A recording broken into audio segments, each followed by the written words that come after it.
외상 트라우마가 발생했다는 것은 어쨌든 마음이 회복력을 완전히 상실한 상태는 아니잖아요. 아, 그럼요. 그런 상태에서 아이한테만 집중을 하게 되면 아이하고는 계속 제스만 작용을 하니까 제스가 계속 작용을 하면서 마음의 회복력을 상실하지 않았으면 그 시간이 오래되면 마음이 회복을 할 수 있잖아요. 외상 트라우마를 회복할 수 있잖아요. 자, 이렇게 생각하면 돼요. 아까도 얘기를 했지만 내가 외상 트라우마는 결국 뭐냐면 회복력은 없는데 회복하고 싶어하는 마음이 있어요. 계속 회복하고 외상 트라우마는 왜 크기만큼 즉 마이너스에서 플러스로 즉 회복을 하고 싶어 해요. 회복을 하고 싶은데 자기 인생을 포기를 했기 때문에 아픔을 느끼지 않는 거예요. 아픔은 느끼지가 않아요. 그러면서 이제 아이들한테 몰입을 합니다. 치료 안 됐다는 전제예요. 몰입을 합니다. 아이들한테 몰입을 하는데 특이하게도 뭐냐면 이렇게 몰입을 해 나가는데 계속 회복을 하는 이런 몰입을 해 나가는 거예요. 그래서 아이가 내 인생의 전부가 돼버리는 거예요. 자기 인생의 전부라고 생각해. 그러나 내가 만약에 마음 치료를 이렇게 가잖아요. 그러면 내 인생은 내 인생이고 포기를 안 합니다. 자기 인생을. 양육을 하죠. 내 인생을 사는 것 자체를 아이들과 함께 이건 완전 다른 얘기가 돼버리거든요. 그래서 마음 치료를 하고 가게 되면 인생 포기를 안 한다니까요. 아이들을 양육을 합니다. 건강하게 양육을 해요.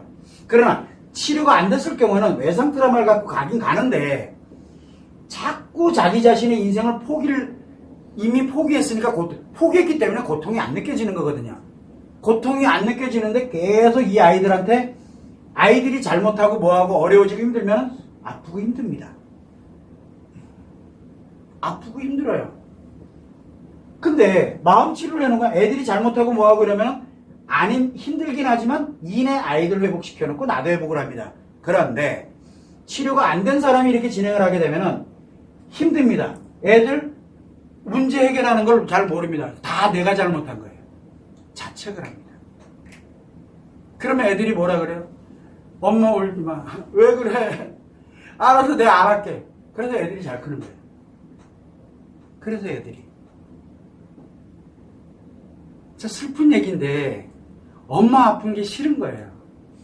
엄마가 우는 게 싫어서 애들이 안 합니다. 그런데 이 마음 치료를 하고서 진행하잖아요. 애들 자기 자신이 뭘 잘못했는지를 압니다.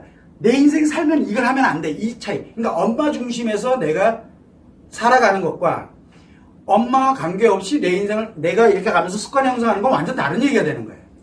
이렇게 성장을 하는. 그러다 보니까 치료가 안 된 채 양육을 이렇게 가면 아들에게 이런 문제가 발생을 합니다라고 이야기를 하는 이유가 바로 이것 때문에 그래요. 왜? 짠하잖아요. 아들은 남자거든요. 남자는요. 여자가 엄마든 누구든 여자잖아요.